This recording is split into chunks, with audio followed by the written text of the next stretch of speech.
Buenas tardes a todas y todos, muchas gracias por sumarse. Hoy estamos en la ciudad de Viedma, virtualmente, con el conversatorio Formando Equipos, Integrando Familias, Educación y Salud. Y tenemos como invitada a Claudia Chertok, ella es educadora. Ahora le vamos a dar la palabra y ella va a contar de su largo recorrido y su experiencia. Y queremos agradecerle a Chulapa, a Janina, por apoyarnos en el conversatorio y por todas las redes que nos ayudó a tejer para que sea posible este conversatorio. Le agradecemos también al Consejo Provincial para las Personas con Discapacidad del Ministerio de Desarrollo Humano y Articulación Solidaria de Río Negro, que también nos dio el apoyo. Y también le agradecemos a Natalia Ruff, que es la presidenta de la Asociación Civil Sociedad de Pediatría Zona Atlántica, por estar presente y por el apoyo. Y también le agradezco a la editorial Bonum. Y ahora le doy la palabra a Agustina Videla, ella es mamá de Lucas y autora del libro Único del autismo a la neurodiversidad, aprendizaje Pinamar. Bueno, gracias Nadia, y gracias por todas estas semanas, porque después me voy a olvidar, voy a estar muy emocionada, así que 1.000.000.000 de gracias. Nadia es realmente una persona hermosa que ha ido tejiendo todas estas redes también durante todos estos meses, y haciendo que todo salga perfecto. Bueno, bienvenidas a todas y les quiero proponer inmediatamente que esto sea un diálogo entre todos nosotros. Está buenísimo que estamos todos representados, ¿no? Hay docentes, hay profesionales de la salud, hay mamás, familias, y la idea es conversar, ojalá que, digamos, más allá de hacer constancias negativas, que seguramente van a salir, también podamos sacar ideas positivas, sacar nuevas herramientas, cosas que nos ayuden a pensarnos mejor, a mejorar la realidad de nuestros hijos, de los niños, de las niñas que acompañamos en su desarrollo, cada uno desde su lugar, para que tengan el mayor bienestar posible, creo que es el objetivo. Así que las invito y los invito a que inmediatamente en unos minutos tomen la palabra y que vayamos armando la agenda de esta tarde juntas. Nosotras con Claudia tenemos ideas, pero me parece que está buenísimo que esto vaya apareciendo a través también de las experiencias y las anécdotas que cada una desde su lugar traiga, ¿no? O esté incluso hoy en el presente experimentando, e incluso necesite tal vez comentar algo y pueda llegar a salir algo de esta charla. Así que, sin más, gracias. Me gustaría muchísimo empezar con Claudia, darle la palabra para que nos cuente un poco, como decía Nadia, su recorrido, y empecemos desde ahí.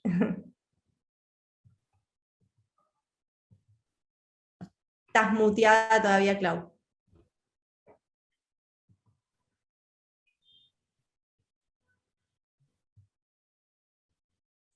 Ahí está. Ahora sí. Bueno, disculpen, entre los nervios y la virtualidad, que todavía no es precisamente algo que me resulte sencillo. Bueno, ahí estamos. Bueno, en principio, bueno, quiero agradecerte a vos, Agustina, por haberte embarcado en una experiencia como esta, donde abrís un camino muy especial, ¿no? Yo tuve la oportunidad de leer el libro, todavía lo quiero tener en papel porque me parece que va a ser una lectura de mucho tiempo. Y en la devolución que te hice, lo que te decía es que a mí me tocó, no solamente como educadora, ¿no? Y creo que me tocó el alma porque, bueno, una de las cuestiones que a mí me acercaron a la educación es justamente esta posibilidad de crear climas y espacios donde los chicos y las chicas puedan ser acompañados en su crecimiento y en su singularidad. Uno de los grandes desafíos que tuve a lo largo de toda mi vida profesional fue justamente esto de lidiar con un sistema que fue pensado para la homogeneidad, de lo que te decía hace un ratito, y como una estructura donde las niñas tienen que calzar, ¿no? No solamente los niños, los docentes y todos los que participan de esa experiencia. Y eso genera muchísimas tensiones y muchísima infelicidad, ¿no? Con Graciela, que está por ahí, que participa hoy en conversatorio, trabajamos muchísimos años juntas en lo que es la educación para la sexualidad, que es otro gran tema que todavía hoy sigue, a 15 años de tener la Ley de Educación Sexual Integral, sigue siendo una dificultad tremenda poder, ¿no?, trabajarla en las escuelas con la tranquilidad y la espontaneidad que el tema requiere. Entonces, me estoy yendo por las ramas, pero... No, decías que trabajaron muchos años sobre ese tema y también vieron muchos casos de niños, me imagino también con particularidades en su desarrollo que la escuela tenía que integrar, ¿no? Por supuesto, sí, pero sobre todo lo que a mí me sigue llamando la atención, ¿no?, que al día de hoy los docentes tengan tantas dificultades para implementar la educación sexual integral como una educación donde se aprecie la singularidad de los niños, donde se puedan crear distintas experiencias. Y vos decís algo en tu libro, y que es, yo creo que es la base: uno no puede transformar nada si no se transforma primero a sí mismo, ¿no? Entonces, vos en todo tu camino de mamá de Lucas, y te fuiste metiendo, además, en un territorio que yo no manejo, tuviste que aprender, pero tuviste que tomar la decisión de primero transformarte vos, ¿no? Es decir, si yo no transformo mi emocionalidad, si no transformo mi posición en la vida, no puedo acompañar a nadie, ¿no? Y creo que esta es una de las cosas que es más difícil lograr, como profesionales de la salud, como profesionales técnicos de educación, como docentes, como madres y como padres, ¿no? Para poder, es como un camino de ida y vuelta, o sea, nos vamos transformando juntos o no se transforma nadie, ¿no? Sí. Esto creo que es una de las cosas más complejas, pero también es como la base de cualquier cosa que queramos hacer nueva, ¿no? Vos planteás esta cuestión de la integración, digamos, cómo pueden trabajar juntos, ¿no? La familia, los docentes, los técnicos, los que piensan, las políticas públicas en educación. Bueno, justamente para poder trabajar juntos, primero tenemos que poder comunicarnos. Tenemos que tener claro qué es lo que queremos, cuál es el sentido que le queremos dar a las cosas que queremos hacer. Y tener esta facilidad de disentir también, de decir, bueno, yo planteo, me paro desde esta teoría, bueno, poder fundamentarlo, poder y empezar a encontrar esos puntos en común, porque si no, seguimos tironeando a la gente para que calce en las teorías, y es al revés, ¿no? Totalmente, totalmente.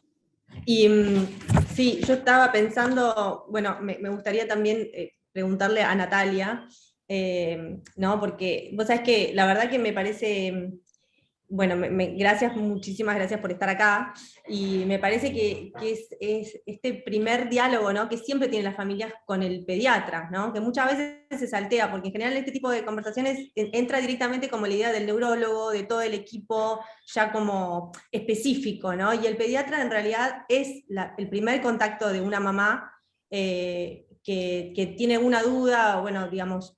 De hecho, yo fui con Lucas a los 2 años al pediatra y fue el primero que me derivó, ¿no?, a alguien más específico. Entonces, es el primer punto de relación y tal vez como, digo, ¿no?, como la punta de un iceberg para pensar, y vos para que nos comentes qué pensás sobre esta idea de equipos, empezando por el pediatra y después los equipos que se establecen, y cómo pueden articular un diálogo, o sea, obviamente con la familia, pero después con los docentes, ¿no? Con las escuelas, con la educación por la que transitan esos chicos.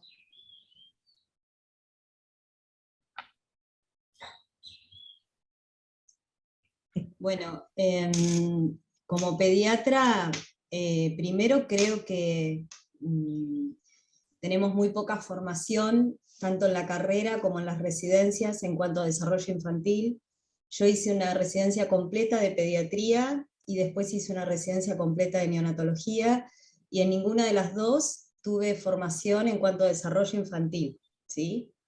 Entonces la realidad es que cuando uno se pone a trabajar como pediatra, le cuesta mucho decir, bueno, ¿cuál es el desarrollo normal y cuál es la desviación del desarrollo? Si no se forma dentro de su trabajo cotidiano, se empieza a formar en lo que es desarrollo infantil y desviaciones del desarrollo.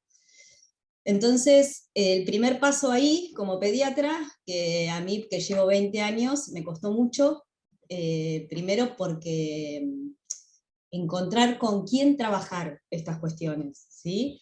Si otro colega, si una psicopedagoga, si una psicóloga, si derivar al neurólogo, o sea, me sigue pasando hoy, y por eso me gustó el título de la neurodiversidad, porque creo que cada uno de mis pacientes que entra al consultorio con alguna cuestión en su desarrollo es distinto al otro.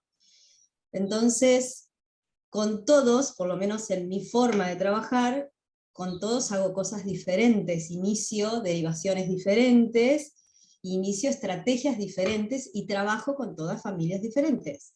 Entonces me parece que eso es el abordaje del pediatra. Cuando vos conocés a la familia, conocer a la familia, conocer todo el núcleo familiar, hermanos, padres, cómo llegó ese niño a la familia, bueno, todo eso lo tiene que hacer el pediatra y lo tiene que seguir haciendo el pediatra. Y el pediatra tiene que ser el que coordina y encabeza todas las derivaciones que va a tener el niño. Y coordinar, como dicen ustedes, el trabajo con todos. El pediatra tiene que hablar con el neurólogo, tiene que hablar con la psicopedagoga, tiene que hablar con el psicólogo, tiene que hablar con la gente de educación, tiene que hablar con todos. Y creo que la gran problemática que tenemos hoy, que seguimos teniendo, yo llegué a Viedma hace 14 años aproximadamente, y creo que seguimos teniendo la misma problemática: no tenemos equipos formados de trabajo.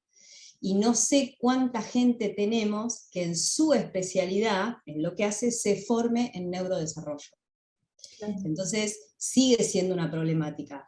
Tenemos que formarnos también para trabajar en equipo. O sea, no es cuestión nada más que de trabajar y de conectarnos y de charlar. Nos tenemos que formar, tenemos que tener formación, saber cómo abordar a nuestros pacientes neurodiversos, desde educación y desde salud. Fundamental. Es increíble lo que estás contando, o sea, bueno, gracias, pero vos es que, además lo que yo pienso, por ejemplo, en su momento a mí me pasó con Lucas, que también está este salto, por lo que vos contás, ¿no? Por esta falta de formación específica, que es un salto muy como rotundo y vertiginoso entre la consulta con el pediatra y un neurólogo. Para mí es como saltar, es como un océano, ¿no? Te cuento una cosa porque me ha pasado en estos últimos 2 meses en el consultorio, creo que a todos los pediatras nos está pasando. Llegan muchos pacientes nuevos al consultorio a la primer consulta, pacientes que vos no conocés, por otra cosa es el paciente que vos venís viendo y cerca del año y medio, los 2 años, empezás a encontrar alguna dificultad. Pero otra es el paciente que llega por primera vez: doctora, venimos a consultarle si lo que hace es normal, si lo que no hace. Jamás, que es lo que yo le digo a los papás, jamás un diagnóstico o una aproximación diagnóstica en una primera consulta, o una derivación en una primera consulta, jamás. O sea, nosotros tenemos que conocer al chico, tenemos que conocer a la familia, tenemos que verlo 3, 4 veces, sentarnos a jugar con el chico en el consultorio, hablar al jardín, hablar con las maestras del jardín, sentarnos con las maestras del jardín, y después hablar de derivaciones y diagnósticos. Creo que esas principales cosas que tenemos que empezar a trabajar. Totalmente, totalmente. Además, esto, bueno, no sé si hay mamás también que quieran contar sus experiencias. En mi caso, esta idea, ¿no? De qué vertiginoso, ¿no? Pasar de una consulta con un pediatra, que hay tantas millones de situaciones que a veces son apresuradas, a veces no, a veces son tiempos del niño. Bueno, también después está toda esta subjetividad sobre, bueno, lo que decía Claudia, ¿no? La sensibilidad desde dónde miramos, o sea, si nos ponemos de acuerdo sobre qué ideas tenemos sobre el desarrollo, ¿no? Porque hay ideas de repente muy alarmistas, o personas que tal vez puedan tener desde su mirada profesional, que a los, no sé, 2 años el niño tiene que estar haciendo esto, y si no lo hace ya es un signo como de algo anormal. Otros pueden tener, o sea, otra ventana, ¿no? de comprensión de cómo es la evolución de un niño.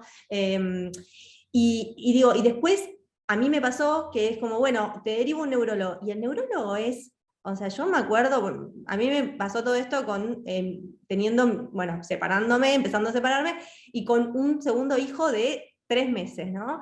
Y todavía tengo el recuerdo traumático de estar haciéndole este estudio del sueño, donde Lucas tenía 3 años y pasando la noche en un instituto privado para que le pongan 50 cosas en la cabeza, que Lucas gritaba y pataleaba y no había manera entonces, digo, la cantidad de estudios que son muy traumáticos para las familias, para descartar, ¿no? Para descartar que no tenga nada, y después cuando uno descarta todo eso, sucede que en realidad, no sé, Natalia, si me equivoco, corregime, pero digo, una vez que yo a los, no sé, 3 años descubrimos que Lucas no tenía nada neurológico, a partir de ese momento en realidad la figura del neurólogo no se entiende bien, o sea, por lo menos yo después de todo esto que hice, no entiendo, o sea, más que por una cuestión de organización de la medicina, del hecho de que él es el que firma las recetas, pero, Sí. o sea, ¿no?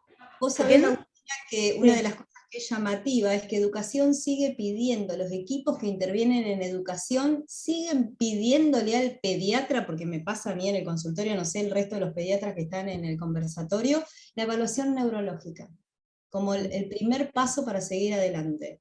No sé si las chicas que son de educación, pero los equipos siguen pidiendo.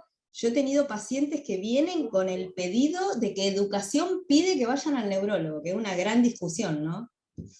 Claro, es terrible. Entonces es como una figura comodín que hay que tenerla. Yo les digo, les voy a ser muy sincera. En mi caso, yo fui a un neurólogo muy reconocido de la Argentina, obviamente no voy a dar el nombre, muy reconocido. Y durante 3 o 4 años, además de tener experiencias muy traumáticas, porque íbamos al consultorio y como era muy reconocido, nos hacía esperar 3 horas de manera sistemática. Íbamos con un nene de 4 años con problemas de desarrollo que no se podía quedar quieto, y la sala de espera, que no tenía un solo juguete, salvo una televisión prendida, eran 2 horas y media de espera, que yo decía, esto es inhumano. O sea, un médico que se ocupa de niños con problemas de desarrollo no puede tener un dispositivo tan desadaptado a la niñez.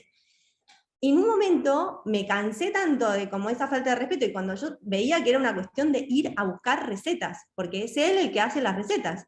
Entonces, realmente no tenía conocimiento de mi hijo, la verdadera persona a cargo de su equipo, o de pensar los apoyos, era la musicoterapeuta, en quien él confiaba, y en un momento dije, no lo voy a llevar más a Lucas. Me empecé a revelar de a poco, igual todo esto fue progresivo, pero en un momento agarré y empecé a ir cada vez que tenía consulta con él, dije, voy a ir sin mi hijo, porque la pasa tan mal, es tan traumático, ¿verdad? Entonces me presentaba y me decía, ¿cómo está? Bien, necesito 2 de fono, 2 de esto, que yo le pasaba el parte de lo que me habían recetado, y me hacía todas las recetas y me iba, ¿no? Y bueno, después ya en un momento dejé de ir a verlo, pero tardé muchos años en entender de que era una figura inútil y que era parte de esta estructura de cómo está pensado. Y frente a esto, volviendo a la docencia, y las vuelvo a invitar a que por favor se sumen con opiniones y anécdotas, pero volviendo al sistema educativo, yo tuve una corta experiencia en Estados Unidos, y de hecho esta musicoterapeuta había trabajado en Estados Unidos.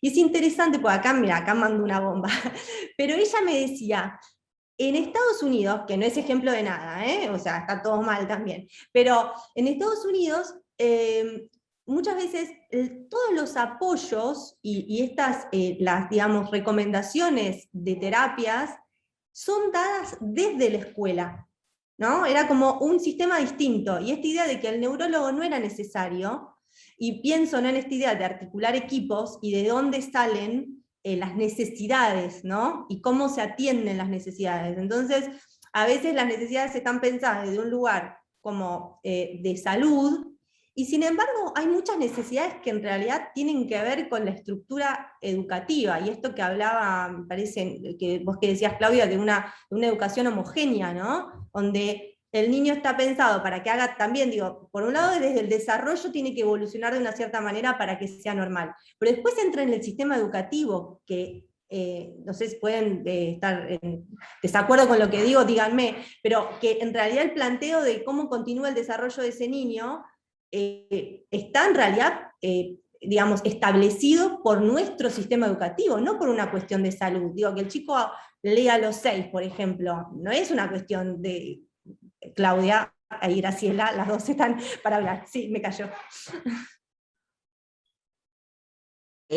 No, yo, dos cosas. Cuando Natalia habló de este tiempo que le lleva a ella hacer un diagnóstico, yo lo primero que pensé, y después, bueno, cuando trae esta cuestión de por qué educación siempre pide, por favor, el examen neurológico, porque, bueno, yo estoy jubilada desde el año 2017, pero no creo que se haya modificado las cosas. Nosotros en Río Negro no tenemos equipos en las escuelas. Cada supervisión que atiende una serie, una cantidad de escuelas, tiene un equipo técnico volante, digamos. No siempre ese equipo técnico tiene todos los perfiles. A veces tenés un asistente social, una fonoaudióloga, y a la tarde tenés una psicóloga y qué sé yo, y una psicopedagoga. No sé, van variando, digamos. Lo que fue siempre un reclamo, que por lo menos, ya que no tenemos los equipos en las escuelas, a diferencia de la provincia de Buenos Aires, por ejemplo, que los equipos están dentro de las escuelas, ¿no? Pero por lo menos que tuviéramos todos los perfiles. Nosotros teníamos que hacer las demandas, digamos, cada docente hace un diagnóstico a principio de año y detecta ciertas cuestiones que le llaman la atención, se hace la demanda. Nosotros teníamos las devoluciones en septiembre. ¿Entendés? Que llegaban, recién, bueno, entonces, entonces decíamos, bueno, ¿qué hacemos con esto ahora? Y muy difícil Y así cada año, ¿no? Después no sirve, pero el año que viene lo mismo. Bueno, ahí Norita dice que sigue siendo igual. O sea, imagínate si Natalia dice, bueno, nosotros como pediatras no tenemos una formación específica, imagínate lo que es en una formación que todavía sigue siendo terciaria, ¿no? Para los docentes que tampoco tienen herramientas. Yo a veces disiento, hay una cuestión que tiene que ver con lo académico y lo formativo que es importante, y hay una cuestión que tiene que ver con el corazón y la entrega que uno pone, que a veces vos podés tener una cabeza y mucha teoría encima, pero tampoco conectás, ¿no? Entonces, bueno, pero es importante, la formación sigue siendo obviamente y es básica.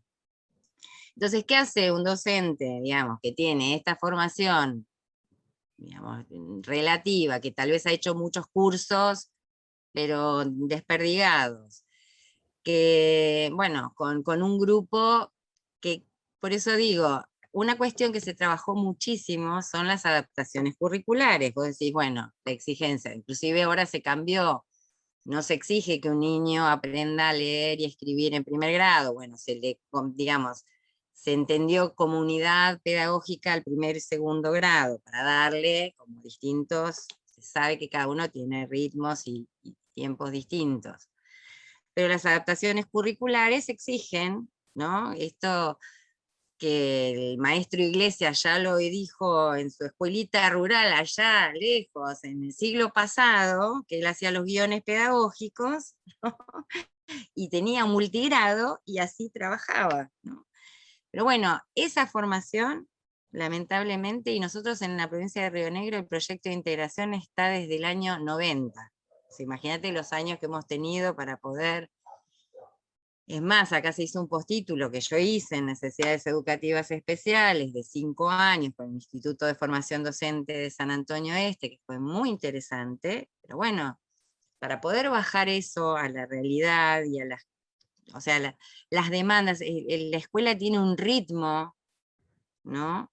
que es una maquinaria que va en contra de todas estas cosas que pretendemos hacer, de poder centrarnos en los niños, en sus necesidades, en sus adaptaciones, y que las sugerencias y las, digamos, indicaciones vengan acompañando la tarea docente, ¿no? Muchas veces se generan hasta fricciones entre lo que los técnicos pedagogos ven, lo que el docente ven en su cotidianeidad.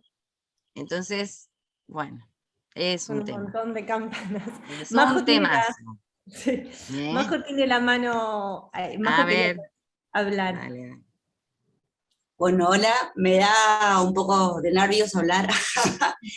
Yo soy mamá, me llamo María José, bueno, tengo un nene de 10 años con TGD. Agustina, yo tuve en un primer conversatorio con vos cuando estuviste en Sacar Mar del Plata. Es más, me gané tu libro en el sorteo. Me parecía La primera vez que me gano algo, ¿Se acuerdan? así que sí. No, la verdad que también, bueno, primero que nada te quiero felicitar porque que estés exponiendo y contando una historia del lugar de este, ¿no? De este lado, de mamá, de como familia, la verdad que está buenísimo, porque es como que es muy difícil para el sistema poder entender y comprender lo que pasamos, ¿no? O sea, tener un hijo con una cierta condición es como que a veces te limita un montón de cosas. Yo, o sea, levanté la mano cuando estaban hablando sobre el diagnóstico, que a mí me pasó algo parecido, ¿no? Porque me lo diagnosticó una neuróloga del desarrollo.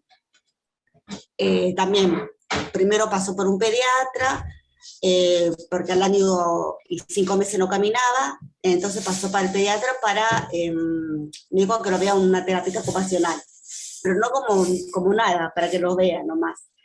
Y de ahí estuvo en un centro de estimulación temprana, y ahí me lo derivaron a una neuróloga al año y 8 meses, que bueno, ella con simplemente verlo me dijo que tenía, ¿no?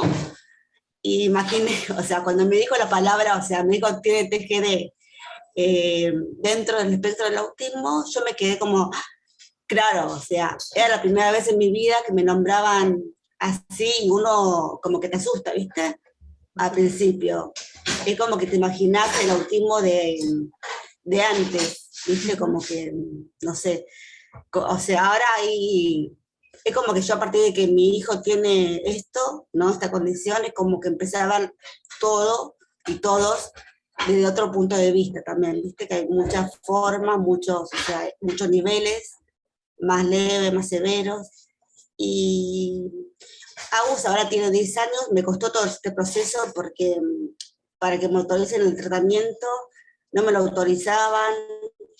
En el jardín, si me iba con acompañante, a veces tampoco me lo querían tomar, ¿viste? O por ejemplo, iba solamente, no sé, los días que iba el acompañante. Y dentro de todo, mi nene, o sea, tiene como un autismo más leve.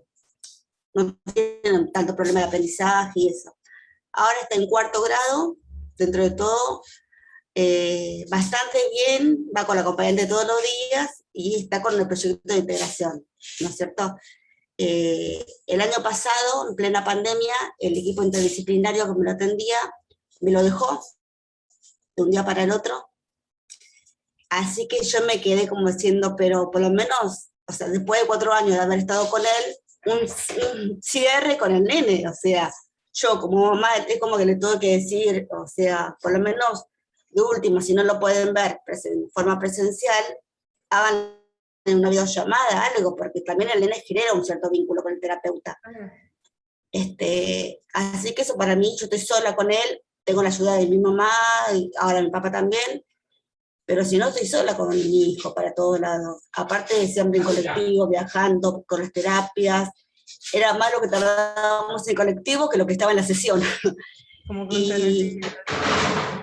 Y Sí, Y no, bueno, esta idea de que como mamá después tenés que dialogar con tantos, ahora después ya le voy a pasar la palabra a Mariana, pero quería decir que como mamá tenemos que dialogar con tantos equipos, ¿no? El título un poco de este libro es esto, a mí me pasó, yo lo cuento en el libro, sí, yo creo que en un momento yo empecé a hacer la cuenta y dije, hay como 25, 30 personas, o sea, implicadas en la vida de mi hijo, o sea, entre el instituto neurológico en el que yo lo llevaba, que tenía entre 7 8 terapeutas de diferentes malas psiquiatras que lo veían. El equipo de integración escolar privado, que era el que me apoyaba la maestra integradora. Y después lo que es la institución escolar, que ya saben ustedes, la que son docentes, que son la maestra, los directivos de la escuela, todas las maestras de claro, educación, digamos, materias el equipo especiales. Y después, pedagógico de la escuela claro, común, después de la otra escuela. exacto, los equipos que están por encima de los docentes. Entonces, los docentes tienen sus equipos, más los equipos externos, o sea, de integración y médicos, ¿no? Entonces yo dije, somos 30, o sea, no puede, o sea, es una locura, ¿no? Entonces, yo en esto creo que para tratar de ir hilando también como ideas positivas, ¿no? Yo hace un ratito trataba de pensar qué decir para adelante, ¿no? Yo también, mi mirada, si a mí me pasa mucho, porque no me gusta tampoco como esta idea de juntarnos a decir está todo mal, está todo mal, está todo mal. O sea, hay un montón de cosas que están mal que No, ya sí, que lo hay que ver sabemos. el lado positivo. Claro, no, y más que el lado positivo es decir, bueno, ¿cómo hacemos esto distinto? ¿O qué pedimos? ¿No? Yo también creo mucho en el hecho de que, bueno, y cuando hay personas empoderadas o decididas o con información en todos estos ámbitos, ya sea profesionales con ganas de hacer cosas de manera distinta, profesionales de la salud, docentes con ganas de actuar con las personas con las que se vinculan, ¿no? Y mamás que exigen también cosas diferentes, ¿no? Como decir, bueno, por ejemplo, a mí una idea que se me ocurrió hace un rato, yo ya no estoy en ese momento, ¿no? Pero yo decía, pensando en esta idea de cómo tantas personas, digo, las reuniones, que nunca suceden, porque son, imagínate, juntar a 30 personas es imposible, además sería un quilombo la reunión. Como esta idea de que tendrían que ser estas cabezas de equipo, o sea, bueno, o sea, la docente que realmente es la que comunica, bueno, en el caso de que todavía sea el pediatra y la mamá, y ya ahí tenemos 3 personas que son los ejes que bajan, ¿no? Ya sea por un lado a la familia, porque la mamá, o el cuidador principal, después tiene esperemos, porque si no se muere, tiene una red que la ayuda atrás, y por otro lado, ¿no? La docente pensando en decir, bueno, la escuela mira con esto o hace esto, ¿no? Qué importante sería poder reducir a 3, 4 personas que charlan y que conocen más al niño y que son los que después como que pasan la palabra a todo el resto para que no sea un quilombo de gente, ¿no? Que realmente no se sabe cómo se comunica. Me parece que es muy difícil el tema de la comunicación cuando son tantas personas. Mariana, querías hablar. Hola chicas, ¿cómo están? Hola. Bueno, un montón de cosas para decir, ya me perdí con lo que les quería contar, pero en principio, un poco escuchando a Nati, a mí me llama la atención que es el primer año que llegan derivaciones escolares en noviembre, ¿no? Cuando ya estamos como pensando en las vacaciones, por ejemplo, ya llegan las devoluciones de niños que vienen con dificultades escolares en general, si ya sea en relación a la conducta o bien específicas de aprendizaje, que es lo que yo trabajo. Pero bueno, derivaciones a esta altura del año, ¿no? Cuando, más allá, digo, de la pandemia, tampoco podemos culpar a la pandemia de todo lo que sucede y de todos los destiempos, no solo para los pediatras, sino también para los papás, para los profesionales que trabajamos con esos niños y para las escuelas.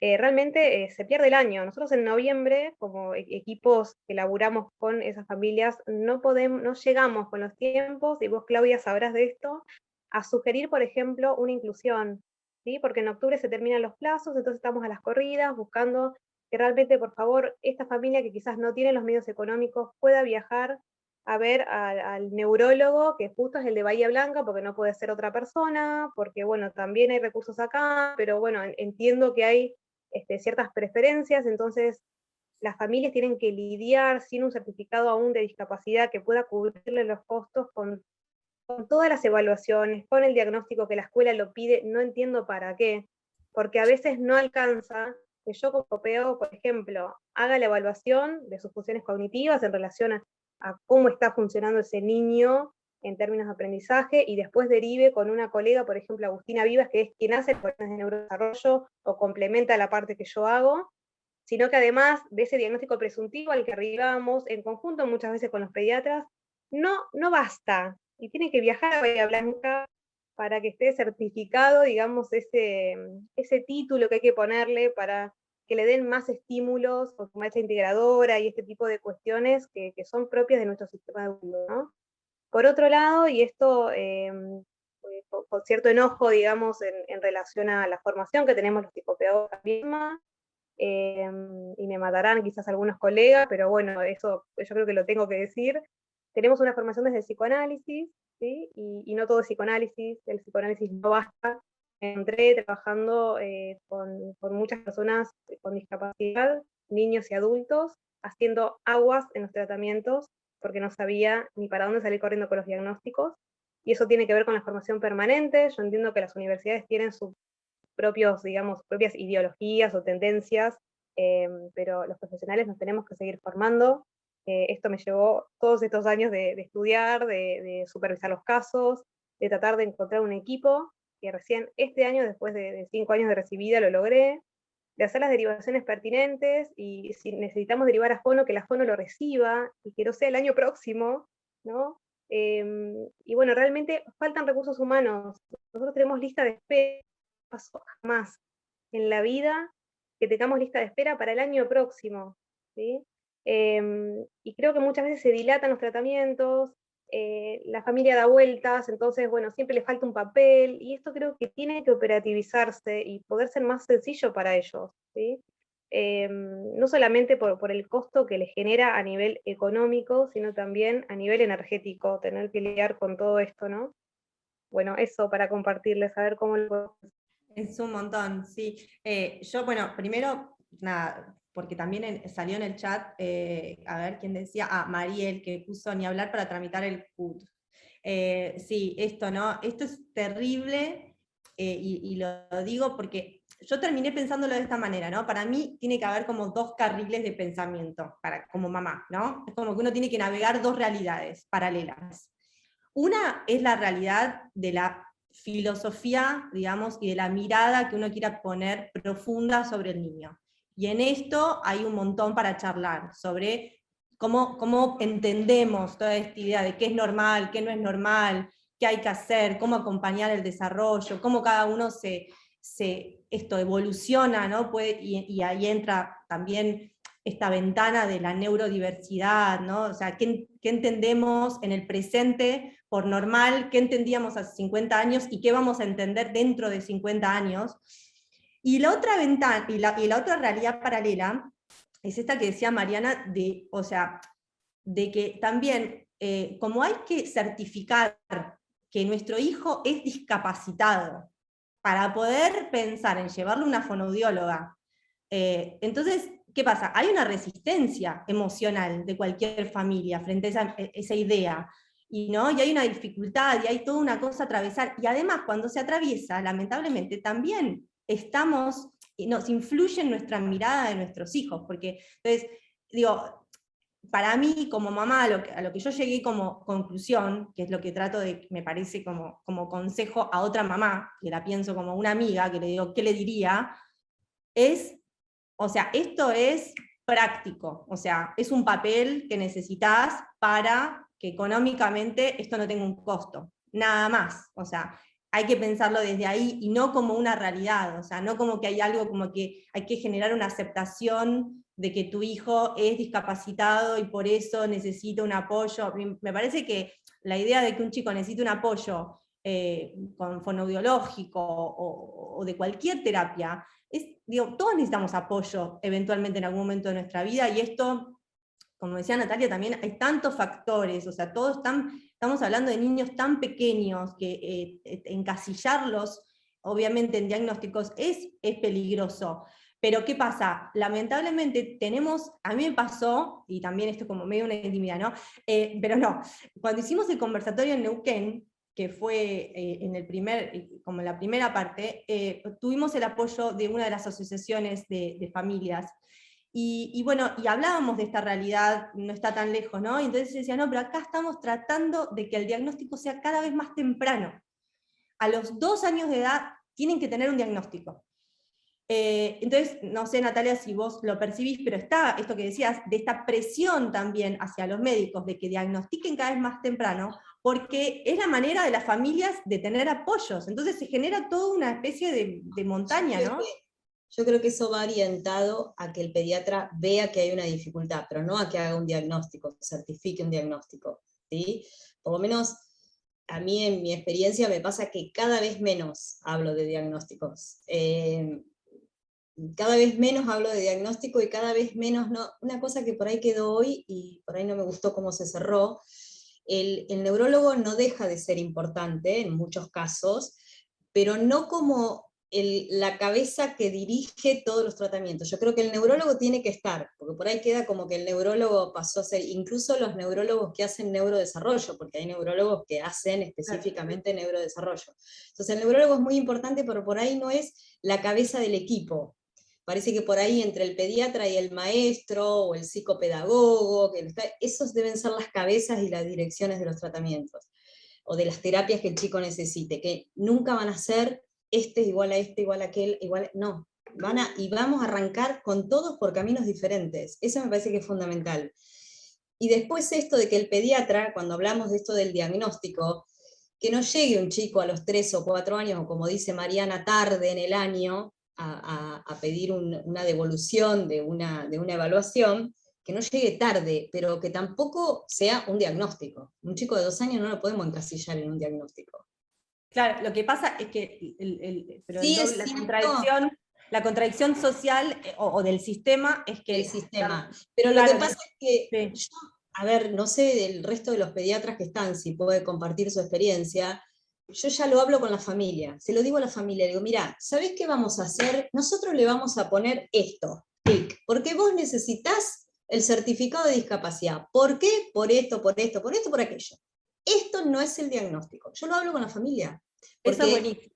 Claro. ¿Sabés qué pasa, Agustina? Ya ahí está la mamá de un paciente mío, pero no sé si va a querer hablar. Pero porque se angustian mucho, dan vuelta por todos lados, nadie les cubre nada, como decía esa mamá, ni el colectivo, o sea, tienen que transportarse, tienen que hacer 6 terapias semanales, nadie se hace cargo. Entonces, bueno, a ver, vayamos, si el sistema no nos acompaña, vayamos nosotros por otro lado. O sea, pongámosle un diagnóstico para que le hagan el certificado de discapacidad, y después habrá que cambiar diagnósticos o lo que sea necesario, pero no tenemos que tampoco nosotros encasillarnos en que no te vea, porque a mí me pasó con algunos pacientes hace unos años, decir, no, yo no voy a poner ese diagnóstico, yo no voy a poner ese diagnóstico, porque claro, no me ponía de acuerdo. Después aprendí que no sirve para nada. Pongámosle y ayudemos a la familia, en esto que vos decís, Agustina, en este camino terrible que te tocó a vos, y que lo veo en las mamás que concurren al consultorio. ¿Cómo las ayudamos? Bueno, pongámosle el diagnóstico, hablemos con la gente de educación que este diagnóstico se puso porque necesitamos el certificado, ayudémoslos en las terapias, acompañémoslo, después vemos. Me parece que eso es lo que tenemos que hacer. Sí, lo que creo es que vos, o sea, lo estás haciendo, digo, qué importante que es, porque a veces, ¿no?, en la cotidianidad del trabajo, tal vez hay profesionales que tienen la misma mirada y se olvidan de comunicárselo a las familias, y las familias no tienen este pedazo de información. Entonces cuando le dicen, bueno, ¿sabes? A la segunda consulta dicen, bueno, ahora andá a tramitar el certificado de discapacidad y después volvé. Y es como, entonces ahí también está esta resistencia, ¿no?, de poder... Claro. Y saber que es algo útil, que tiene que ver con una practicidad o con una necesidad que el sistema nos impone hoy. Esperemos que esto se modifique, porque es terrible, digo, y esto es a nivel de salud, y peor todavía me parece, o a mí me choca más todavía, que sea a nivel educativo. Esto que también decía Mariana, ¿no? Como que, digo, que el hecho de que una docente, digamos, vea en lo cotidiano, que un niño necesita, bueno, yo soy muy fan, y los que leyeron el libro saben que lo cito mucho, a un psiquiatra, que para mí fue, la verdad, o sea, hubo libros que a mí me abrieron, ¿no? Y me liberaron un montón, y me ayudaron en momentos muy críticos, y este psiquiatra, él aboga mucho, trabaja mucho por niños, niñas con dificultades, con conductas desafiantes, agresivas, con lo que se considera de esa forma, ¿no? Y él, bueno, tiene esta mirada donde, para mí, una vez leí una frase que era todo, dice, un niño no necesita un diagnóstico para tener un problema, necesita un problema. Y eso para mí fue todo. Como esta idea de, estamos como buscando, o sea, si una docente constata que el niño necesita un apoyo, no necesita un diagnóstico para necesitar un apoyo, o sea, lo que necesita es el apoyo.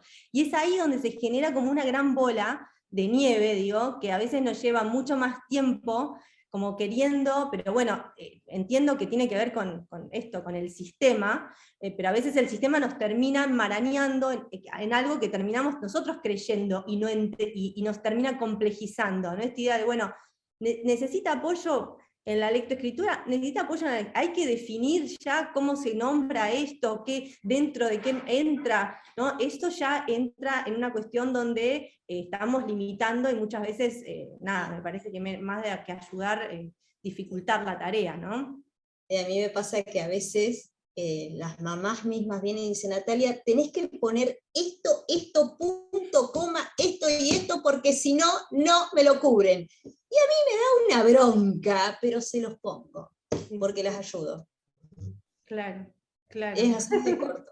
A mí me da bronca que me dirijan lo que tengo que hacer después de 20 años de especialidad, pero bueno, lo pongo porque las ayuda. Totalmente. Es así. Totalmente. Sí, Mariana. Y Carolina también. Sí, una de las cosas que pienso es, que a mí me llama la atención, es que hay muchas familias que no tienen un pediatra de referencia, por ejemplo, ¿no? Particularmente este año llegaron 2 adolescentes, finalmente el diagnóstico era un síndrome de Asperger, muy claro para mí desde las primeras entrevistas, que terminó, bueno, Agustina ahí como identificando mejor el diagnóstico, pero digo, en esto del diagnóstico temprano o no, ¿no? Yo pienso que se perdió la vida del niño ahí, en el sentido de los apoyos. Yo pienso en la escolaridad, ¿no? Es la parte que a mí más me convoca. Niños que pasaron como si nada hubiese sucedido en el medio, con muchísimas dificultades escolares, y sí los apoyos que efectivamente necesitaban, ¿no? Entonces, en esto de, bueno, no apresurarnos a los 2 años, sí en estar alertas, bueno, mira, tendría que ir pasando tal cosa para esta edad, pero para eso tenés que saber también, ¿no? Como profesional, quizás no aún como mamá, pero sí como profesional, bueno, más o menos, cuáles son los ítems esperados del desarrollo para esta, ¿viste? Después poder repensar, digamos, una consulta, siempre la derivación al médico. Yo siempre le doy mucha potestad al pediatra y me encuentro con esto, niños, familias, digamos, que no tienen pediatras de referencia, que no hay controles pediátricos anuales con dificultades, digamos, severas, ¿no? En relación a su desarrollo. Y esto me parece que sigue pasando, pero por suerte vienen los niños cada vez más temprano, las consultas son cada vez más temprano. Años anteriores no sucedía en el equipo en el que nosotros estamos trabajando, y este año sí llegaron las derivaciones pediátricas más oportunas, me parece, ¿no? Sin necesidad de encasillar en un diagnóstico, porque no siempre es posible y no siempre está bueno, pero sí me parece que hay que pensar en que el diagnóstico siempre es con un otro, y tiene que tener cierto sentido, ¿no? No solamente para el papelito. Profesionalmente creo que nos ordena en cómo vamos a hacer ese tratamiento, qué objetivos, qué metas vamos a tener en función de las necesidades de ese niño, ¿no? Si no, muchas veces estamos trabajando a ciegas, en casos donde hay, digamos, graves dificultades en el neurodesarrollo. Creo que yo personalmente perdí muchos años sin tener el conocimiento que creo que debemos tener quienes trabajamos con niños pequeños. Eso, nada más. Gracias, Mariana. Carolina. Hola, ¿qué tal? Mucho gusto. ¿Me escuchan? Sí. Sí, ¿qué tal? Bueno, primero que nada, Agustina, agradecerte que hayas podido convertir en libro tus experiencias de crianza como madre, y bueno, esos aprendizajes que seguramente fueron a fuerza de mucho tiempo y mucha paciencia, ¿no? Yo soy mamá de una niña adolescente ya de 14 años, los mismos años que hace Natalia Ruff, que está acá en Viedma, y fue ella quien muy tempranamente observó con su mirada muy aguda desafíos, que mi hija presentaba desafíos en el desarrollo. Y bueno, yo quería comentar un poco, es cierto, las desventajas por ahí de estar en un lugar así como Viedma, que aún siendo capital de provincia, no cuenta con un servicio de neurología infantil, por lo cual los primeros años han sido de muchos viajes a Buenos Aires, Bahía Blanca, por esto de ir quemando etapas, digamos, o cumplir ciclos de descarte, y bueno, había algo neurológico, y bueno, todo el camino que uno tiene que ir recorriendo inevitablemente por el lado de la medicina. Después también fuimos a centros neurológicos, los más importantes de Buenos Aires, pasamos por toda esa batería de estudios muchas veces, y bueno, y después de pasar por todo eso, bueno, ¿qué nos traemos a Viedma, ¿no? Y qué es lo que se puede hacer desde aquí? Y aquí también es como que faltan muchísimos terapeutas, y los que hay están ya como abarrotados de pacientes, y cada vez que uno necesita un apoyo específico no lo encuentra, y entonces quedás como en la nada. Eso, digamos, como una desventaja. También pasamos por todas esas cuestiones que decís vos de terapias más generalizadas, decís, y que ves en algún punto que no funcionan, y por qué, y además que no funcionan, pienso, porque es el estrés que genera en un niño también llevar lo de lunes a viernes a consultorios, que por más lúdicos y que o sea, que sea todo a través del juego, no dejan de ser ambientes terapéuticos, y eso se siente desde el guardapolvo que tienen, desde... y bueno... Eso me parece que es un elemento a traer, ¿no? Porque por lo menos yo viví en la inconsciencia de esa dimensión, ¿no? De entender que los niños perciben esa medicalización continua desde tan chiquitos, ¿no? Yo creo que ahí hay que tratar habría para mí realmente pensar de una manera diferente, porque los apoyos tienen que suceder en espacios más orgánicos que tengan que ver con su vida cotidiana, porque sacar a esos niños de la vida y llevarlos a consultorios continuamente es un estrés para las familias y para ellos. Es un estrés, y además incluso pensar que el niño que tiene desafíos en el desarrollo, hay atrás toda una familia que también tiene desafíos en este acompañamiento, y tiene hermanas, mi hija tiene 2 hermanas, que también lo sufren en el sentido que toda la energía que pone, a veces le está restando a sus otras hijas, y bueno, no hay que perder siempre la mirada de la familia. Y bueno, lo que nosotros encontramos en este lugar como beneficioso, y realmente le sacamos mucho provecho a la naturaleza, al mar, al río. En ese contexto se producen los aprendizajes más significativos, porque incluso, bueno, también la llevamos al Centro Hípico La Esperanza, que realmente la equinoterapia ha sido la terapia por excelencia, digo yo, porque la verdad que es un espacio social donde se desarrollan o se estimulan muchísimas habilidades que le faltan. Y por otro lado, bueno, en el río y en el mar, nosotros les enseñamos, saben nadar perfectamente, saben barrenar una ola con una tabla de surf, le enseñamos a andar en bicicleta, le enseñamos, digo yo, la que aprendió fue ella porque le interesó. Entonces aprendió a andar en bicicleta, en rollers, y aunque parecen aprendizajes simples, En realidad son espacios sociales y lugares que uno va ganando, y lugares y espacios con la familia y con otras personas, que justamente lo que cuesta muchísimo es el salir, ¿no? El enfrentarse, y más, no te quiero decir lo que es en un pueblo, porque por ahí en Buenos Aires esto pasa desapercibido, pero en un pueblo te conoce todo, entonces cualquier conducta disruptiva, que parece una frasecita armada, disruptiva, esos comportamientos y esas conductas te querés morir, que decís que me trae la tierra acá mismo, porque y todos te miran, es así, todos miran la situación. Y bueno, y por último, decir un poco que en cuanto a escolaridad, que es otro gran tema que siempre surge inevitablemente, yo pienso que la escuela perfecta no existe, y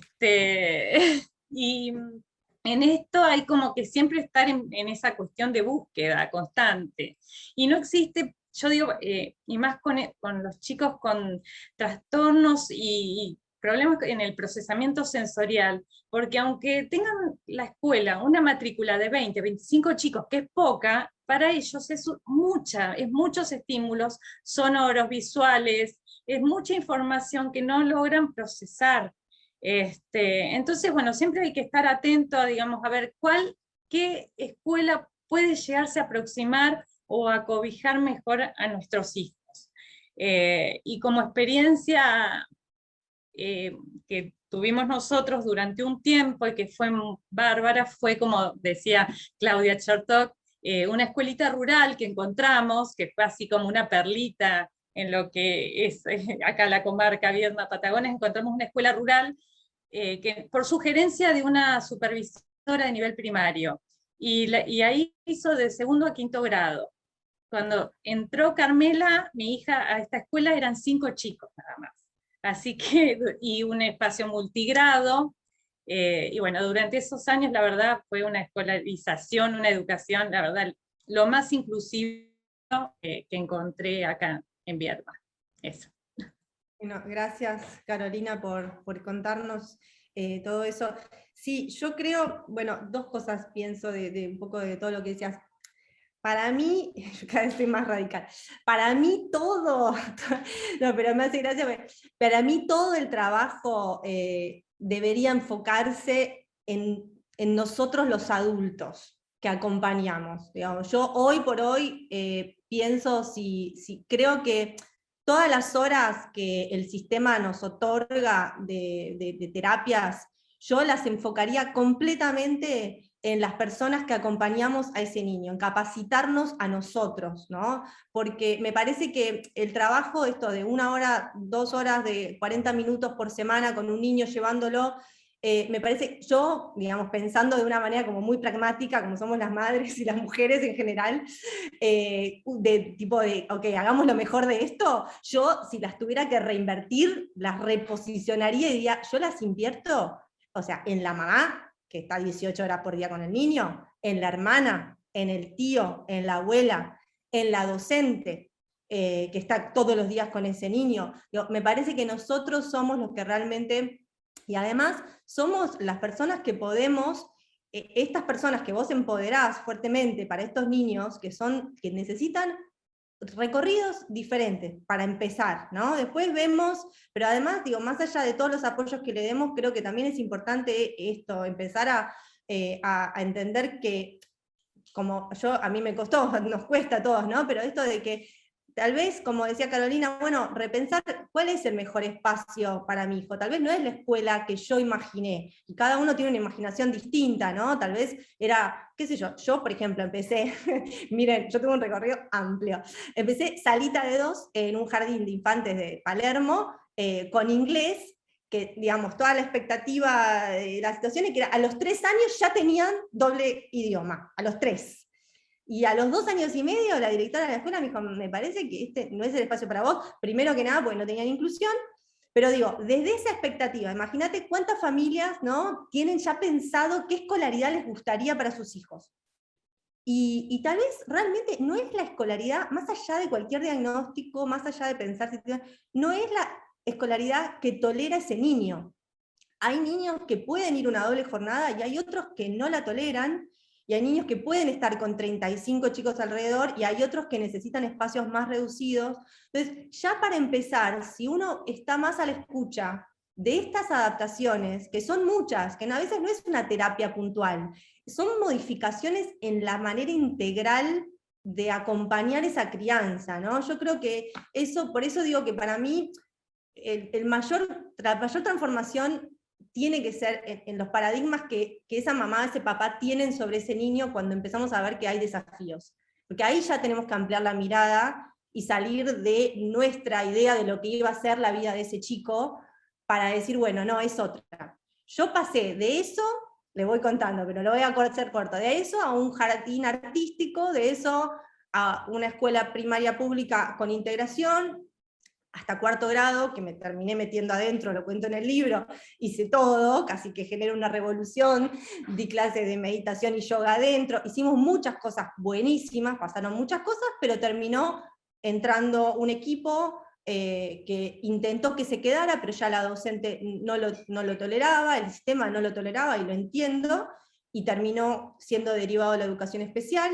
De ahí tuve un tiempo en educación especial, y de ahí, en un momento, hace 2 o 3 años, decidí que tampoco esa educación especial era lo que mi hijo necesitaba, y hoy por hoy estoy indagando, entrando hace un par de años en lo que es la educación libre, que me parece que también las pedagogías alternativas es algo que una familia con un niño con problemas de desarrollo debería conocer, para saber que existe, ¿no, Carolina? Digo, pues uno tiene que saber que existe. Después la situación de cada niño es diferente, tal vez hay niños que con una buena adaptación curricular pueden entrar en la educación pública, pero uno como el mío, que quedó desescolarizado, decir, bueno, no se terminó el mundo acá, hay otros espacios, hay otras comunidades en las cuales yo puedo eventualmente intentar integrarlo y que no se sienta un paria, ¿no? Que no se sienta que ya terminó su vida porque no puede hacer la educación pública, digamos, o la pedagogía tradicional.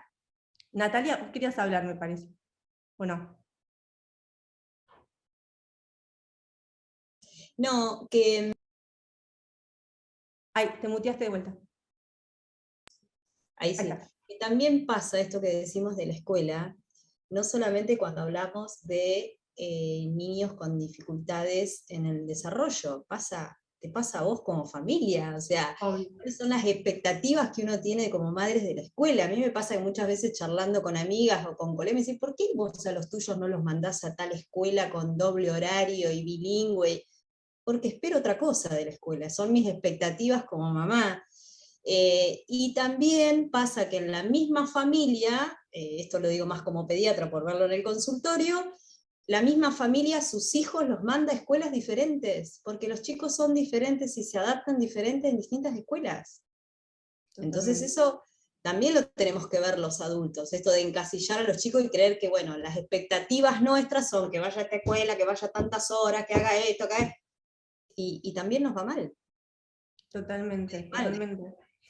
Sí, sí, y además cuánto a veces yo pienso, cuánto por no soltar esas expectativas es que son necesarias tantas terapias y tantos apoyos, que de repente el mismo niño, la misma niña, en otro contexto, ya de repente serían otras las dificultades, o podríamos concentrarnos en las que más lo impedimentan. Por ejemplo, le voy a ir a mi caso particular, ¿no? Lucas tenía un problema en un montón de áreas, pero lo más difícil de Lucas es su regulación emocional, o sea, tiene que ver con sus emociones, ¿no? con su estar en la cotidianidad y poder manejar su enojo, su frustración, su ira. Entonces digo, este es su talón de Aquiles, es lo que yo veo que realmente le impide generar relaciones, vínculos, él estar bien durante la jornada. Entonces, esa es mi prioridad. Ahora, por ejemplo, si él escribe a los 7, a los 8, a los 10, no escribe, hay otras cosas que yo puedo, ¿no?, poner como en segundo, tercer, cuarto término, y en la idea de formar equipos, vuelvo a esto, ¿no?, como qué bueno sería alguien, tal vez una buena pediatra, o alguien como Mariana que va a hablar, pero un referente, ¿no?, que tenga la mamá, para poder reflexionar más profundamente sobre esto, ¿no?, sobre como la integralidad del acompañamiento en la crianza. Y después, porque si no estamos como muy en, bueno, como figuritas, ¿no? 2 de fono, 2 de terapia ocupacional, 2 de esto, 2 del otro, y como que se terminara ahí la situación, ¿no? Que me parece, digo, si yo tuviera que repensar, una vez más, creo que hubiera sido muy útil tener a alguien con quien charlar de una manera más general qué decisiones tomar, ¿no? Hacia dónde ir para poder relajar la escolaridad, o qué cambios hacer en la crianza cotidiana para sentirnos mejor, en fin, eso. Mariana. Que eso lo vamos aprendiendo todos los días. Eso lo vamos aprendiendo todos los días. Sí. Me quedé pensando en esto del acompañamiento y del lugar de los adultos en los tratamientos, ¿no? Sin quitarle protagonismo al niño, que también tenemos que darle estrategias para que puedan, a todo niño, para que pueda ir como a todo ser humano. Una de las cosas que tuvimos que ir ajustando en el consultorio con la gente con la que trabajo es que no lo dejara irte. ¿Sí? Esto no es un trámite, a veces el niño necesita que la mamá esté afuera, la mamá o el papá o la abuela, hay muchas abuelas que acompañan también, ¿no? Digo, no en todos los casos, pero a veces tenemos que hacer pasar ese adulto a jugar también al consultorio, a que vea con qué estrategias podemos sugerir. Cómo empoderar también a esa familia de, bueno, mira, hoy funcionó con tu niño, tu niña, esta estrategia. ¿Sí? No todo es hacer, no todo sucede en el piso, jugando. Hay veces que tenemos que salir del consultorio, y tenemos que salir del encuadre, estamos trabajando habilidades sociales, vamos al centro a hacer unas compras, ¿no? Y esto cuesta a veces, yo creo que por la misma formación tradicionalista que tenemos, ¿no? En las diferentes profesiones. La vida no es dentro del consultorio, y el tratamiento es con los papás, es con las escuelas, con toda la gente, digamos, con la que ese niño convive, que es quien da ese entorno también, favorable o no. A veces el mismo entorno es discapacitante. Totalmente. Y en esto de hablar de la accesibilidad y de la inclusión, y a veces es una mentira, ¿no? Es empoderar a los papás, darle los recursos a esa docente, o que la docente me dé los recursos, a ver qué está funcionando, qué estrategias funcionan con este niño en este contexto, porque estoy viendo tal y tal cosa. Y me parece que esto de la orientación a papás, también cómo cotidianamente pueden, en la casa, en las actividades diarias también, ir implementando actividades y empoderarnos a nosotros, que no estamos las 24 horas con ese niño, lo vemos quizás 40 minutos, 1 hora, a lo sumo 2, a lo largo de la semana. Y poder a veces hacer una pausa. No tiene que ir todo el año a tratamiento. No pasa nada. Si un mes lo noto cansado, vamos a hacer una pausa a ver qué pasa. Y la vida sigue. Y hora de profesional. El otro día lo charlaba con Nati por un paciente que tenemos en común. Capaz que ya está, que es el límite, o que tiene que probar con otras terapias. Y no podemos estar 2 veces por semana con todo lo que hacen. Hay niños que hacen 10 terapias por semana. Yo no puedo entender cómo esos papás lo pueden sostener, por ejemplo, ¿no? Por eso me parece también ir regulando hasta dónde, no es de enero a diciembre los tratamientos, ir viendo en función esto de la necesidad de cada niño y de cada familia, qué funciona y qué no. Y esto también, bueno, nos toca un poco el orgullo de que a veces no solo, por ahí no estamos siendo eficaces, o no estamos sabiendo comprender esta familia y de este niño, y también hay que saber darse cuenta de eso, ¿no? Sí, totalmente. Yo creo, ¿sabes qué? Últimamente, la verdad, pienso mucho en la idea de, bueno, todos estamos tan normalizados o estandarizados, las cosas son de cierta manera y ya entramos desde ese lugar, ¿no? En todos los ámbitos. Y bueno, a mí me pasa que, por ejemplo, Lucas, él hace ya un tiempo, bueno, desde que yo dejé de hacer terapias, él se negaba a ir a todas estas terapias. Entonces había como una doble, había conductas disruptivas que nacían por obligarlo a ir a las terapias, que no sé el caso de cuánto será. Pero entonces, digamos, tenía dificultades, pero las terapias además me generaban otra dificultad más. Después siguió creciendo y directamente hoy, claramente, él no hay una terapia donde yo lo pueda llevar, no es que yo lo puedo llevar a la terapia. Y pensaba, digo, con esto yo no digo que todos los profesionales y los terapeutas que se despliegan en las situaciones de desafíos del desarrollo no son importantes. Creo que debería repensarse cuál es la función. Por ejemplo, yo lo veía en el tiempo todavía, digo, pensándolo en más chico, cuando tenía más o menos 9 años, y que es cuando cuento en el libro, que tuve ese año donde me metí profundamente a decir, a ver, ¿qué es lo que sostiene realmente a un niño, digamos, desde lo emocional en la escuela? Son sus vínculos. Me di cuenta de que yo no conocía el nombre de ningún nene, porque Lucas no me hablaba cuando volvía de la escuela de los chicos, y él nunca lo habían invitado a ningún lado.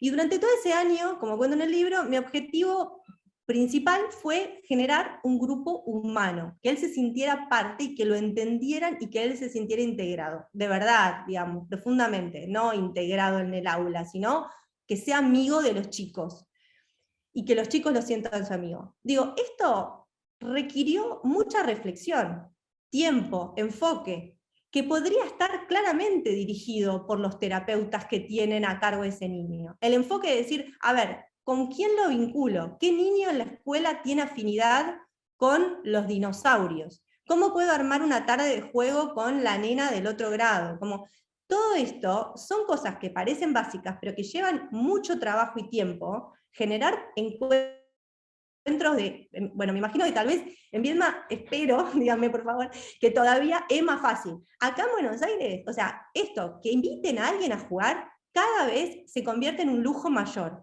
porque entre las agendas de los niños con terapias y las agendas de los niños que no tienen terapias, entonces tienen otras agendas, nunca nadie tiene tiempo. Y como familias, digo, como mamás, también es un lujo poder decir, a ver, voy a llamar por teléfono a tal, voy a poner cabeza para decir, bueno, voy a invitar a tal nene y lo voy a ir a buscar, o voy a estar en casa disponible para hacerles la merienda, para ayudarlos a jugar.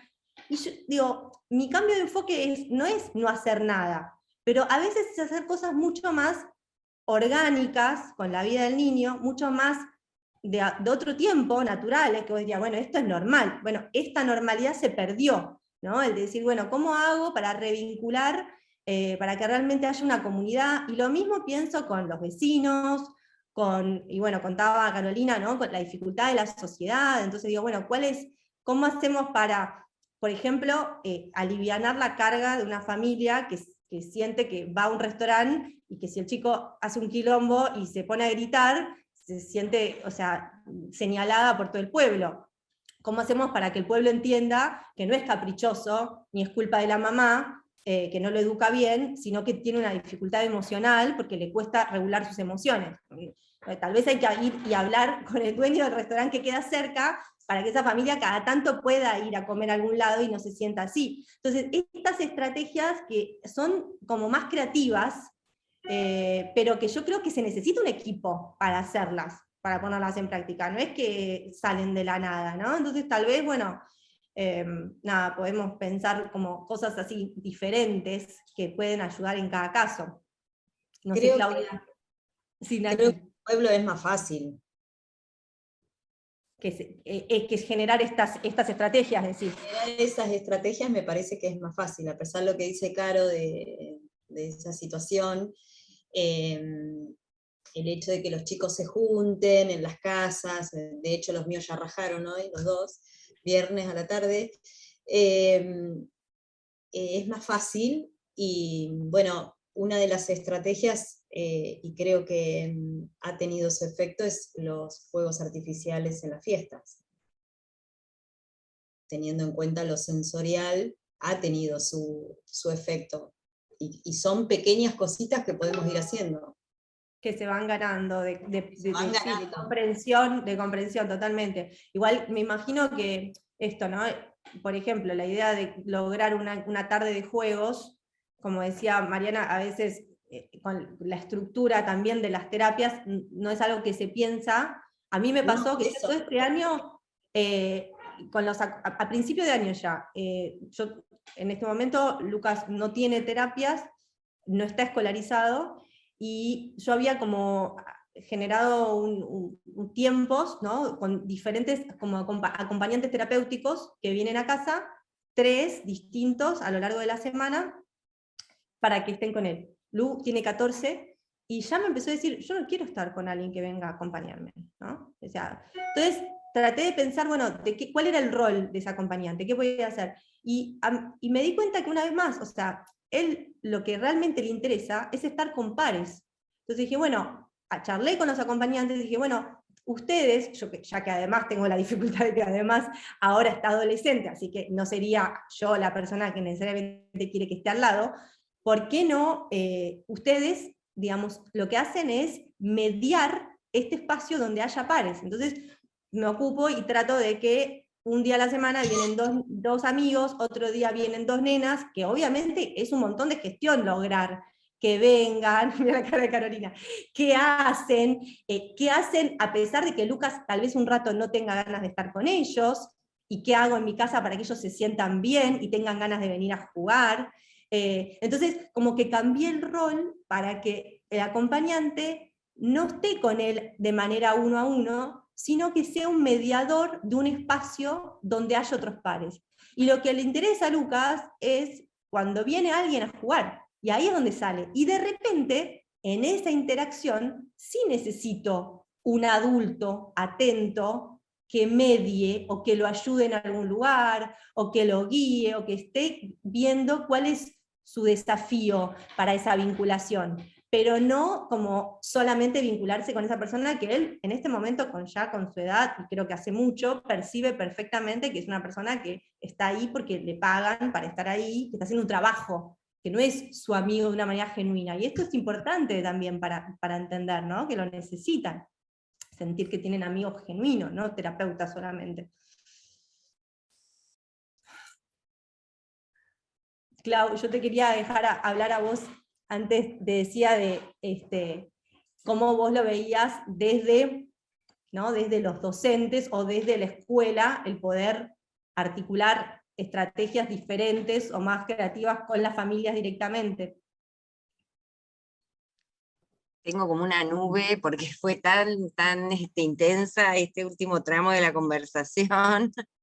Yo en realidad me quedé con esta cuestión de la educación emocional, que me parece que es entre esto de la educación alternativa o las otros tipos de educación, que como hablamos hoy en un ratito, sigue siendo para mí un signo de pregunta enorme, porque son enfoques y formas de pensar la educación que tienen ya 100 y pico de años. O sea, no es que uno dice, qué novedad, no hay ninguna novedad, y fueron pensadas para contextos de mucha dificultad. De hecho, las escuelas Waldorf fue pensada por Steiner para obreros, digamos, ¿no? Y hoy son otro tipo de escuelas, ¿no?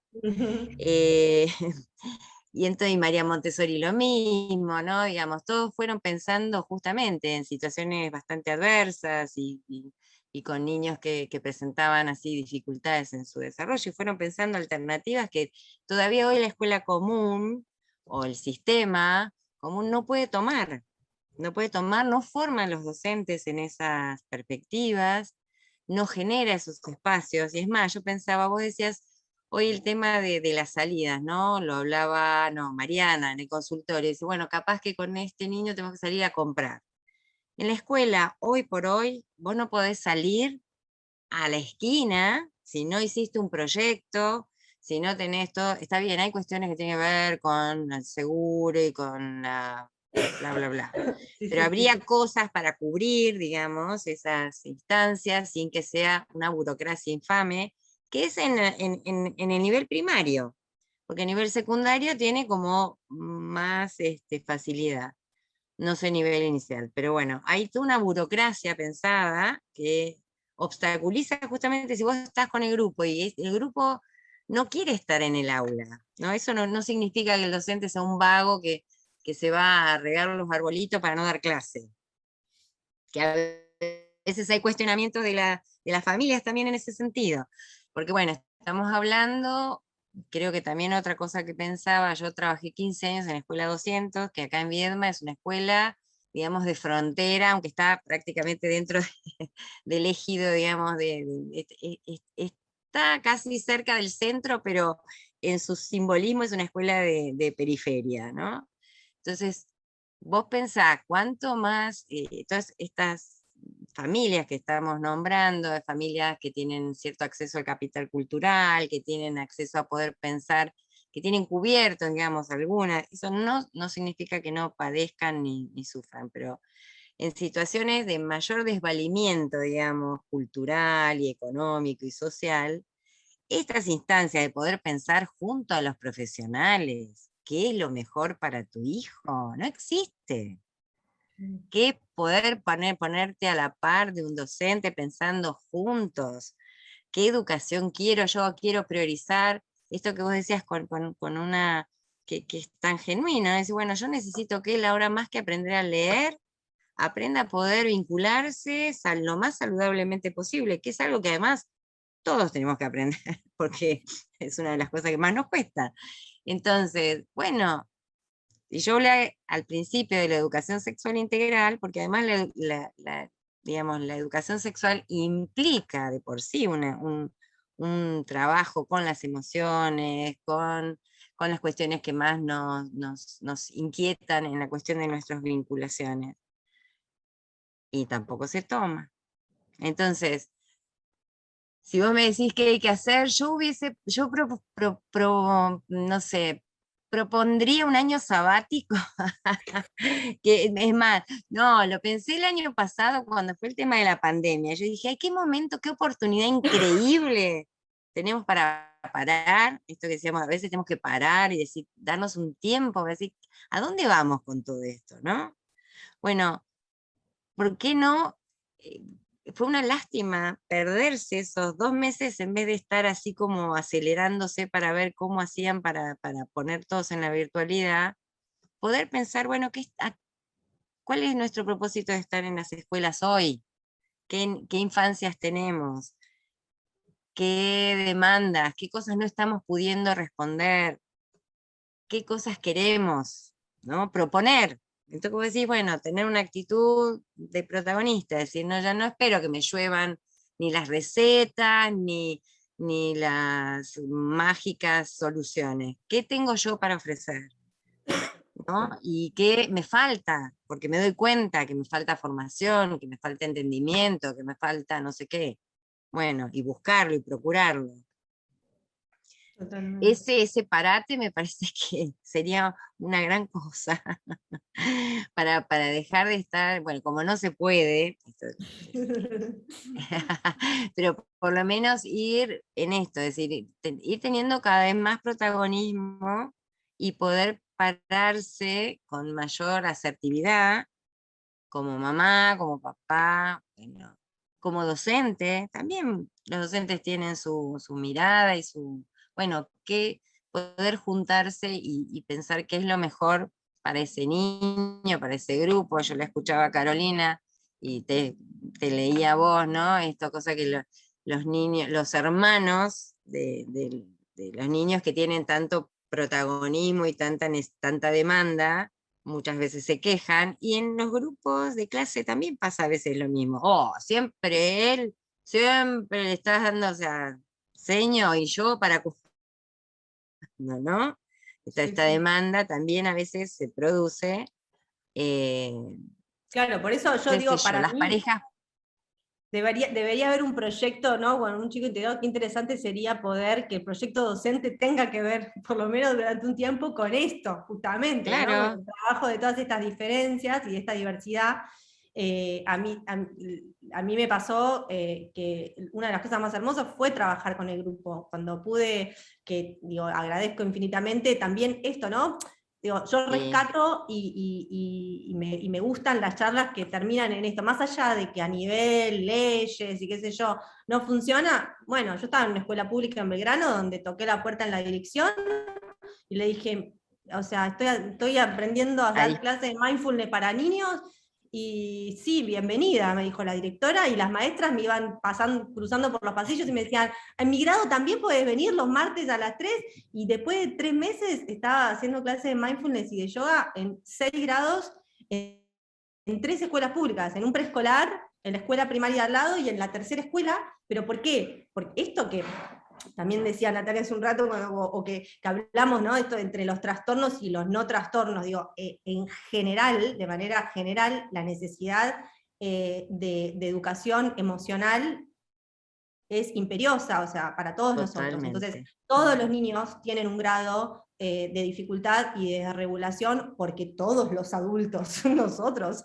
y esta sociedad la tiene, entonces no puede ser de otra manera porque nosotros estamos desregulados.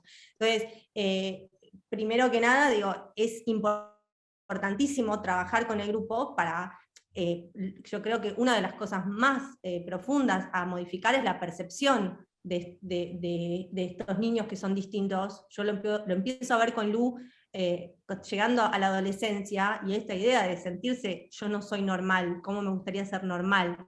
Me dice él directamente, ¿no? Entonces, estos son muchos años donde las cosas, los chicos no son tontos, no por tener 6 o 7 o 8, no perciben toda esta mirada del exterior y lo que se va irradiando sobre ellos. Entonces, qué importante sería que a nivel docente, por eso una vez más, ¿no? En esta idea de formar equipos, y qué es lo importante, porque no hay nada más como determinante para un niño también que la mirada de sus pares.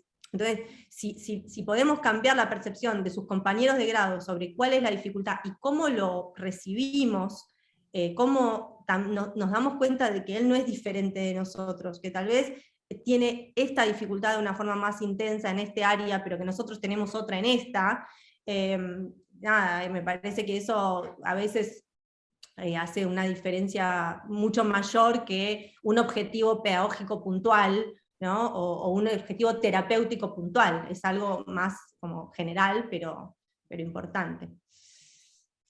Bueno, sí, en esto que vos decís que todos aprenden, ¿no? Bueno, a mí me hace mucho ruido todavía hoy el tema, la palabra inclusión, ¿no? Porque pareciera que hay algunos que pueden ser incluidos y otros que no. Hay toda una cosa ahí que yo tengo también pensada con el tema de la escuela especial, también especial, ¿no? Estos nombres, esta naturalización de ciertos nombres que le damos, ¿no? Y entonces, ¿y los otros qué somos? ¿No somos especiales todos? ¿No somos singulares? Y en esto que muchas veces yo he vivido en las situaciones de clase, con niños que han entrado con alguna cuestión especial, y que todo el grupo clase se beneficia, digamos, con los aprendizajes, con las adaptaciones, empezar a verlo como una oportunidad para todos, para todes, y no una desventaja, ¿no? Y que, ay, qué bueno que somos que lo incluimos un ratito. No, claro. ¿No? Porque eso también, eso que vos decís, va haciendo mella también en la autoestima, en la capacidad para aprender las frustraciones, ¿no? Y bueno, ahí tenemos una asignatura pendiente, pero bueno, hay que trabajar, hay que empezar a proponer con los institutos de formación docente, que para mí son el semillero, bueno, sin ya con lo que no se puede hacer ahora, pero bueno, a futuro, bueno, serán quienes aporten, y no hablamos de la educación media, porque bueno, Lucas está desescolarizado ahora. Pero si es difícil todo este proceso en nivel inicial y nivel primario, bueno, entra en media, ya es... No, media, bueno, venimos charlando en los conversatorios con otras mamás que están en esta edad y ya es la nada, que es interesante, porque, y no te digo cuando llegas a la edad adulta, también la semana pasada charlando con Bahía Blanca. Otro mundo. Otro mundo, hay un taller, bueno, la Asociación Apadea, que tiene un instituto que se llama Un Lugar en el Mundo, que hace talleres con adultos, que hacen la transición post-escolaridad. Y una cosa, y le doy la palabra a Mariana, y después, si quieren, vamos haciendo una ronda de cierre. No, que pensaba también, yo hace un tiempo que también empiezo a ver el valor, no solo para los chicos, a los otros, cualquier chico, ¿no? De entender al otro en su diversidad, sino el bien que les hace el hacer algo de verdad por el otro, quiero decir, ¿no? O sea, el empoderar a los niños en un rol específico. Por ejemplo, esta idea, bueno, hace poco, escuchando una charla sobre mindfulness para educadores, hay una asociación en México que capacita a miles de docentes, cada vez, bueno, en más países, ¿no? Se trabaja con el mindfulness para los docentes, para luego transmitirlo a los niños. Y contó una anécdota que a mí me pareció muy conmovedora, que decía que una maestra, le había contado que una maestra estaba por recibir a un niño que venía siendo expulsado de varias escuelas. y ya sabía que tenía muchos problemas conductuales y que era muy difícil. Ella hacía mindfulness y estaba frente como este temor de decir cómo voy a manejar esta situación. Y entonces contaba que finalmente el día antes de que llegara el chico al aula, se paró enfrente a todo el grado y dijo, va a venir tal nena al aula, les propongo que entre todos hagamos que él se sienta bien.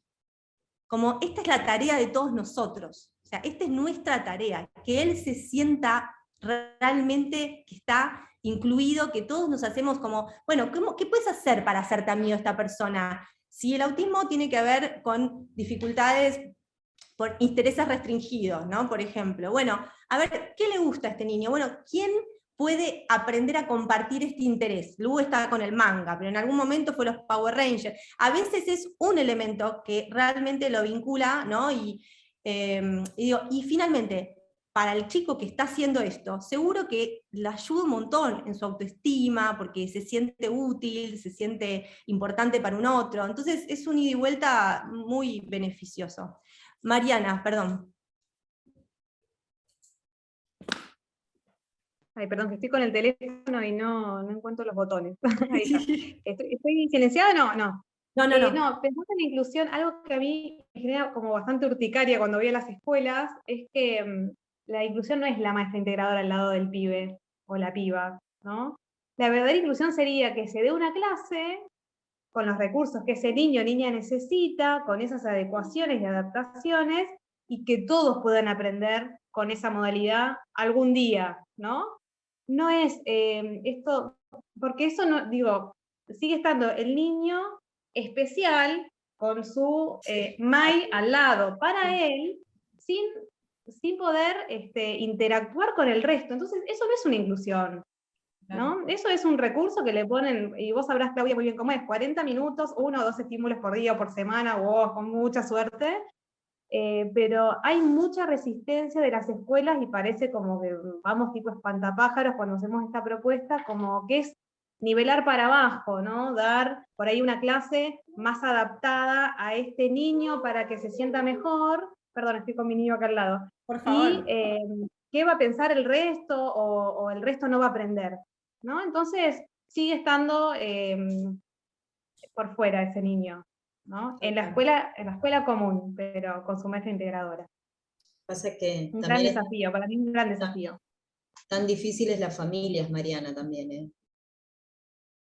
Los chicos están difíciles, pero no te olvides que tienen familias, y las familias están muy difíciles. Para entender estos conceptos, decís.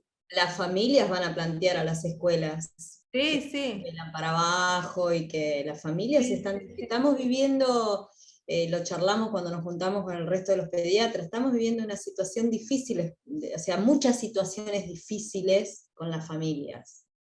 De agresión, insisto, necesitamos educación para los adultos. Diversidad de género en las escuelas, qué pasa con las familias, hay muchos temas muy difíciles, y tenemos pacientes adolescentes o preadolescentes con muchas problemáticas en el ámbito psiquiátrico, o sea, esto es un tema más, desarrollo, pero tenemos varias dificultades que las escuelas las viven todas. A ver, mi marido trabaja en la escuela especial, y hay días que se están ocupando de que los chicos coman y se lleven un par de zapatillas. Entonces está difícil educación. Más allá de que comparto todo lo que dijiste, pero está difícil la situación en las escuelas públicas, principalmente desde otros aspectos también, ¿no?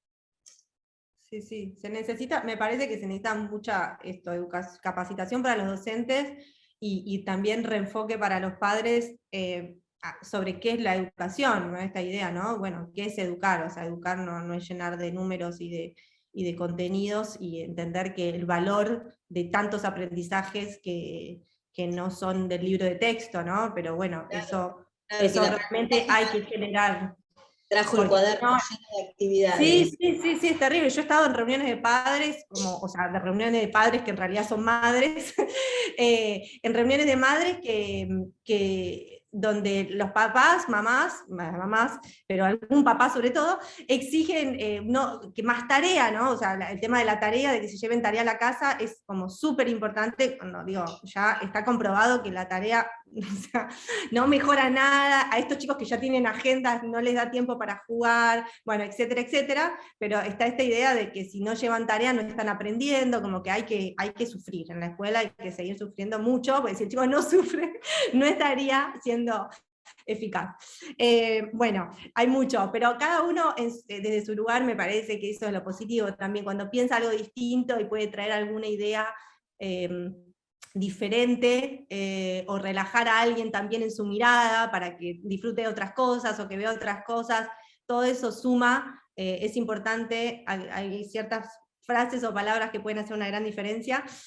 Y a mí me gustaría, tenemos que terminar, pero a mí me gustaría, Claudia, terminar con lo que me dijiste que querías leer, porque me encantaría que lo leas. Y podríamos cerrar con eso. Bueno, les comparto, es cortito, cortito, cortito, no sufran. ¿Se escucha bien? Sí. Sí, bueno. Paulo Freire, tan mentado últimamente. Pobre don Freire.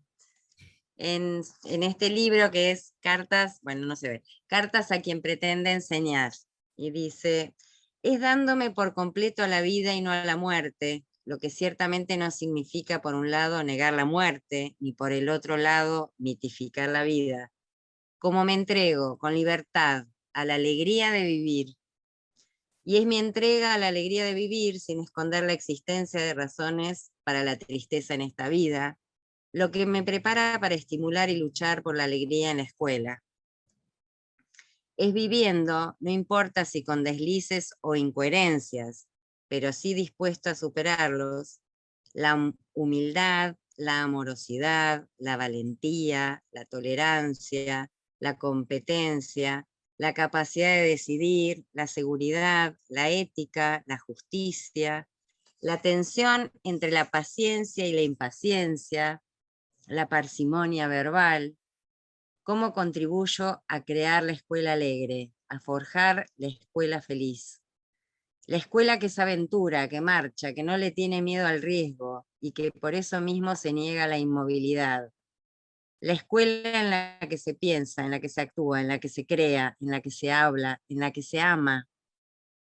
Se adivina aquí la escuela que apasionadamente le dice sí a la vida y no a la escuela que enmudece y me enmudece.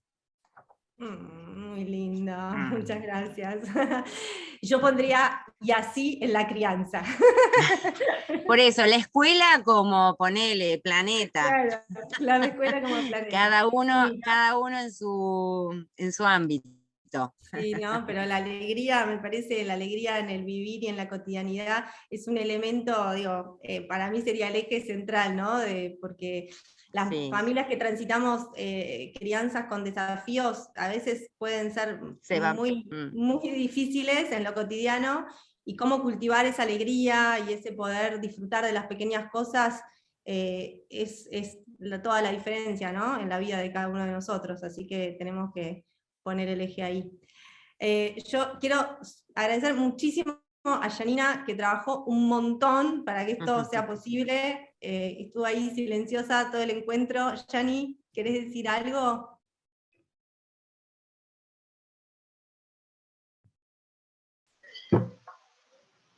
Ahí se me escucha. No, simplemente, bueno, sí, era estar muy atenta y escuchando ahí todos los testimonios, las ideas, y bueno, un poco lo que queda para después, ¿no? De todo esto, lo que va decantando. Agradecer a Clau por haberme, venido a decir de sumarme en esta idea de ayudar a tejer red y difundir, aunque, digamos, lo mío es por otro lado, pero creo que al final se consiguió. Así que nada, me pone muy contenta, y nada, veo personas a las que quiero mucho, así que nada, a seguir construyendo desde el amor, y muchas gracias. Gracias, Jani. Bueno, muchísimas gracias. Muchísimas gracias, Natalia, por estar. Muchísimas gracias, Claudia. De verdad, Nadia, te quiero, vos sabés. Como dije más de una vez, soy la productora de mi vida. En general, la productora de mis sueños. Si tuviera que soñar a alguien para trabajar, es Nadia. La eficiencia hecha ser humano, pero además la calidez y nada, y la verdad que fue hermoso, y ella se fue vinculando con todas estas personas y con todas estas redes para que todo esto sea posible. Así que bueno, mil gracias. Mil gracias por estar. Gracias a mi mamá, que la quiero tanto y está ahí siempre presente, tan incondicional y tan hermosa, y que se está yendo para allá, para Viedma, la semana que viene, a la Feria del Libro con su arte y con su presencia. Así que la van a tener cerquita. Mil gracias a todas, de verdad, por estar acá. Y nada, seguimos en contacto. Estos son canales que se abren. Bien, bárbaro, bárbaro. Bueno, buenas noches. Buenas noches, un abrazo, gracias.